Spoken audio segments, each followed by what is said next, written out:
사랑하는 성도님들, 안녕하세요. 혹시 이런 경험 있으십니까? 아무리 열심히 일해도 경제적인 여유가 생기지 않고 매달 반복되는 생활비 걱정에 잠 못 이루는 밤들을 보내고 계시지는 않나요? 주변을 둘러보면 다른 사람들은 다 잘 사는 것 같은데 나만 뒤처지는 것 같은 그런 마음이 드실 때가 있으시죠? 하지만 믿음의 가족들, 오늘 제가 전하는 말씀을 끝까지 들어보시기 바랍니다.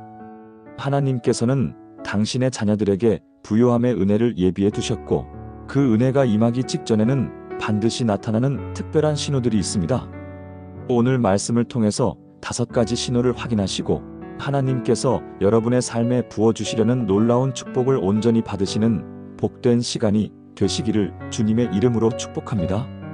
첫 번째로 부요함의 은혜가 임박했을 때 나타나는 신호는 바로 겸손한 마음이 더욱 깊어진다는 것입니다. 세상 사람들은 돈이 많아지면 교만해진다고 생각하지만 하나님의 자녀들에게는 정반대의 역사가 일어납니다. 하나님께서 큰 축복을 주시기 전에 먼저 우리의 마음을 준비시키시는데 그것이 바로 겸손입니다. 야고보서 4장 6절에서 이렇게 말씀하고 계십니다. 그러나 더욱 큰 은혜를 주시나니 그러므로 일렀으되 하나님이 교만한 자를 물리치시고 겸손한 자에게 은혜를 주신다 하였느니라. 이 말씀을 보시면 하나님께서는 겸손한 자에게 더욱 큰 은혜를 주신다고 분명히 약속하고 계십니다. 그런데 여기서 주목해야 할 것은 더욱 큰 은혜라는 표현입니다. 이미 받은 은혜보다 더 큰 은혜를 주신다는 의미입니다. 요즘 들어서 자신이 부족한 존재라는 것을 더 깊이 깨닫게 되시지는 않습니까? 예전에는 내 능력으로 할 수 있다고 생각했던 일들이 이제는 하나님의 도우심 없이는 불가능하다는 것을 절실히 느끼고 계시지는 않나요? 이런 마음의 변화가 바로 하나님께서 여러분을 큰 축복의 그릇으로 준비시키고 계시다는 첫 번째 신호입니다. 아브라함을 보십시오. 하나님께서 그에게 큰 축복을 약속하시기 전에 먼저 본토 친척 아비집을 떠나라고 하셨습니다. 이것은 자신의 힘과 배경을 의지하지 말고 오직 하나님만 바라보는 겸손한 믿음을 갖추라는 뜻이었습니다. 그 결과 아브라함은 열국의 아비가 되는 엄청난 축복을 받게 되었습니다. 사랑하는 성도님들, 요즘 들어서 기도할 때마다 더욱 겸손해지는 마음을 느끼고 계신다면 그것은 하나님께서 여러분에게 큰 축복을 부어주시려고 준비하고 계시다는 확실한 신호입니다. 두 번째로 부요함의 은혜가 임박했을 때 나타나는 신호는 나눔의 마음이 강해진다는 것입니다. 이상하게 들리실 수도 있겠지만 하나님께서는 더 많이 나눌 수 있는 사람에게 더 많은 것을 맡겨주십니다. 돈이 없는 상황에서도 남을 도와주고 싶은 마음이 강해진다면 그것은 하나님께서 여러분을 더 큰 청지기로 세우시려는 준비 과정입니다. 고린도후서 9장 6절에서 이렇게 말씀합니다. 이것이 곧 적게 심는 자는 적게 거두고 많이 심는 자는 많이 거둔다 하는 말이로다. 그리고 바로 다음 9절인 7절에서는 이렇게 계속 말씀하십니다. 각각 그 마음에 정한 대로 할 것이요. 인색함으로나 억지로 하지 말지니 하나님은 즐겨내는 자를 사랑하시느니라. 여기서 중요한 것은 마음에 정한 대로라는 표현입니다. 외부의 압력이나 의무감이 아니라 마음 깊은 곳에서 우러나오는 나눔의 마음을 하나님께서는 기뻐하신다는 뜻입니다. 최근에 이런 경험 있으시지 않나요? 길에서 어려운 사람을 보면 지갑이 얼마 없어도 뭔가 도와주고 싶은 마음이 들고 교회에서 선교 헌금이나 구제 헌금 이야기가 나올 때마다 마음이 뜨거워지는 경험 말입니다. 이런 마음의 변화는 결코 우연이 아닙니다. 하나님께서 여러분의 마음에 당신의 심장을 이식해주고 계시는 것입니다. 하나님의 마음은 항상 가난하고 소외된 자들을 향해 있기 때문입니다. 솔로몬을 보십시오. 하나님께서 그에게 무엇을 원하느냐고 물으셨을 때 솔로몬은 자신을 위한 것이 아니라 백성들을 잘 다스릴 수 있는 지혜를 구했습니다. 그 결과 하나님께서는 지혜뿐만 아니라 부와 영광까지 더해서 주셨습니다. 2025년을 살아가는 오늘날에도 마찬가지입니다. 자기만 잘 살려고 하는 사람보다는 함께 잘 살려고 하는 사람에게 하나님께서는 더 큰 축복을 맡겨주십니다. 왜냐하면 그런 사람이야말로 하나님의 축복을 올바르게 사용할 수 있는 신실한 청지기이기 때문입니다. 세 번째로 부요함의 은혜가 임박했을 때 나타나는 신호는 감사의 마음이 넘쳐난다는 것입니다. 현재 상황이 어렵고 힘들어도 하나님께 감사할 제목들이 계속 떠오르고 작은 것 하나하나에도 고마움을 느끼게 된다면 그것은 하나님께서 더 큰 축복을 부어주시기 위해 여러분의 마음 그릇을 넓혀주고 계시는 과정입니다. 데살로니가전서 5장 18절에서 말씀하고 계십니다. 범사에 감사하라. 이것이 그리스도 예수 안에서 너희를 향하신 하나님의 뜻이니라. 범사에 감사하라는 것은 좋은 일에만 감사하라는 뜻이 아닙니다.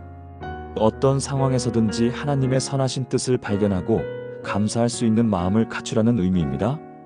이런 마음을 가진 사람에게 하나님께서는 더 많은 감사의 제목들을 주고 싶어 하십니다.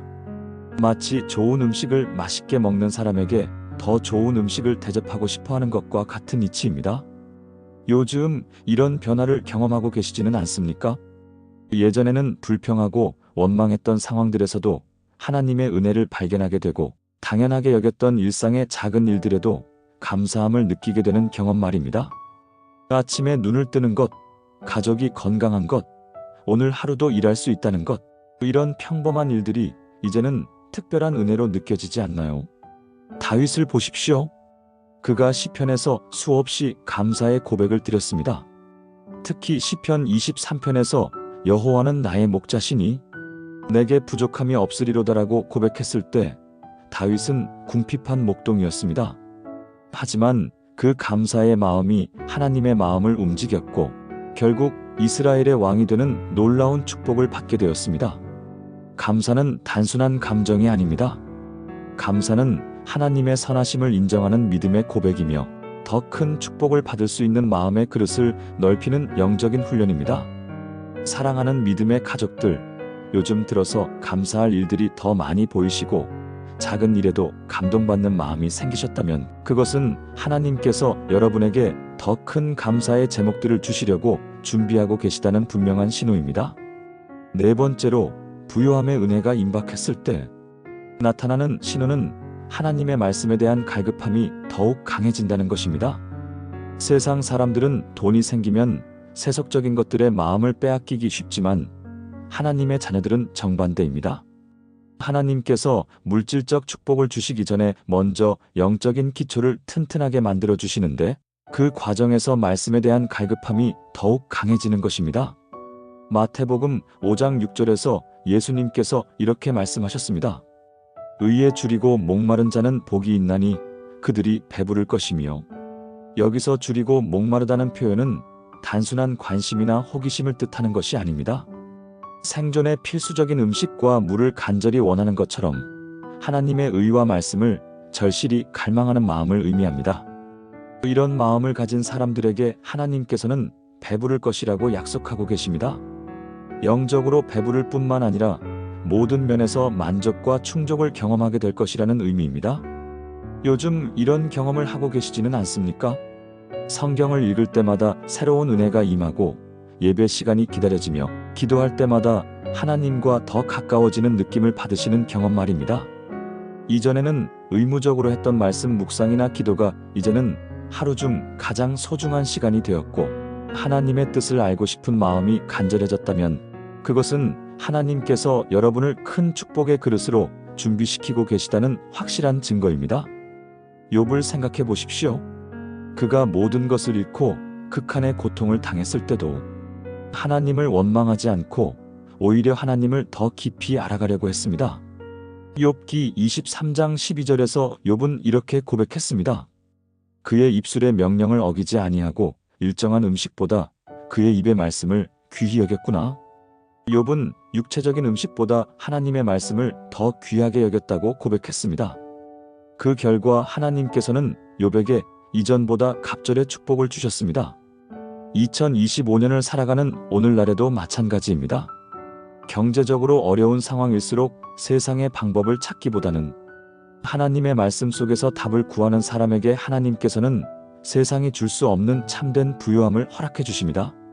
하나님의 말씀은 우리 인생의 GPS와 같습니다. 목적지를 정확히 알고 올바른 길로 안내해주는 내비게이션 없이는 아무리 좋은 차를 가져도 목적지에 도달할 수 없는 것처럼 하나님의 말씀 없이는 참된 성공과 축복에 이를 수 없습니다. 다섯 번째로 부요함의 은혜가 임박했을 때 나타나는 마지막 신호는 기도의 응답을 자주 경험하게 된다는 것입니다. 작은 일부터 큰 일까지 기도의 응답들이 연속적으로 일어나기 시작한다면 그것은 하나님께서 여러분과의 소통 통로를 완전히 열어주시고 더 큰 축복을 부어주시려는 준비가 완료되었다는 신호입니다. 마태복음 7장 7절과 8절에서 예수님께서 이렇게 약속하셨습니다. 구하라 그리하면 너희에게 주실 것이요 찾으라 그리하면 찾아낼 것이요 문을 두드리라 그리하면 너희에게 열릴 것이니 구하는 이마다 받을 것이요 찾는 이는 찾아낼 것이요 두드리는 이에게는 열릴 것이니라. 이 말씀에서 중요한 것은 구하라 찾으라 두드리라는 현재형 명령입니다. 한 번만 구하고 포기하라는 뜻이 아니라 계속해서 구하고 찾고 두드리라는 의미입니다. 그리고 그렇게 하는 사람에게는 반드시 응답이 온다고 보장해주고 계십니다. 최근에 이런 경험들을 하고 계시지는 않나요? 작은 것들부터 기도의 응답이 오기 시작하고 하나님께서 정말 살아계시다는 것을 실제로 체험하게 되는 경험들 말입니다. 교통비가 부족할 때 누군가 차를 태워주거나 필요한 물건이 있을 때 마침 누군가가 선물해주거나 병원에 갈 돈이 없을 때 건강이 회복되거나 이런 작은 기적들이 연속적으로 일어나고 있지는 않습니까? 하나님께서는 작은 것에 충성된 자에게 큰 것을 맡기신다고 하셨습니다. 작은 기도 응답들을 통해서 여러분의 믿음을 훈련시키시고 더 큰 축복을 받을 수 있는 믿음의 그릇을 준비시켜주고 계시는 것입니다. 엘리야 선지자를 보십시오.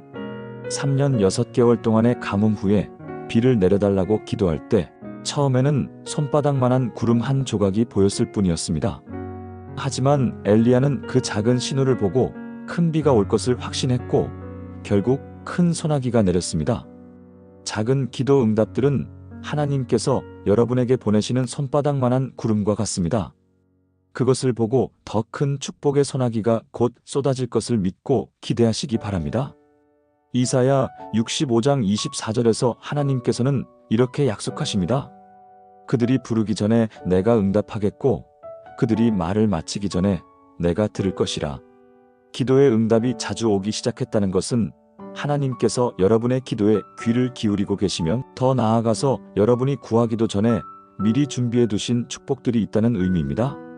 사랑하는 성도님들, 지금까지 부요함의 은혜가 임박했을 때 나타나는 5가지 신호에 대해서 말씀드렸습니다. 정리해보면 첫째, 겸손한 마음이 더욱 깊어지는 것. 둘째, 나눔의 마음이 강해지는 것. 셋째, 감사의 마음이 넘쳐나는 것. 넷째, 하나님의 말씀에 대한 갈급함이 더욱 강해지는 것. 다섯째, 기도의 응답을 자주 경험하게 되는 것입니다. 이 5가지 신호 중에서 여러분이 지금 경험하고 계시는 것들이 있으신가요? 한 가지라도 해당되신다면 하나님께서 여러분을 위해 예비해 두신 부요함의 은혜가 곧 임할 것입니다. 하지만 기억하시기 바랍니다.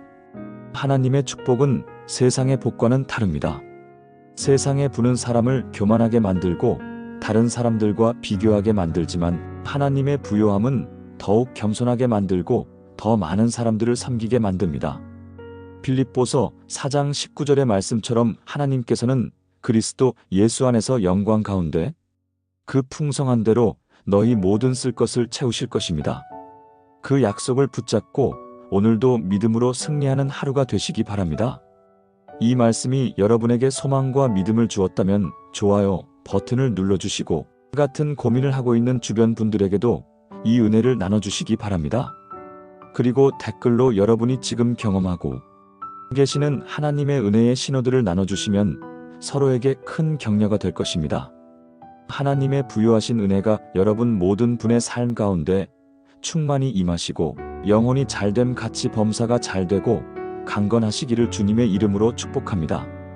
다음에도 더 좋은 말씀으로 찾아뵙겠습니다. 샬롬.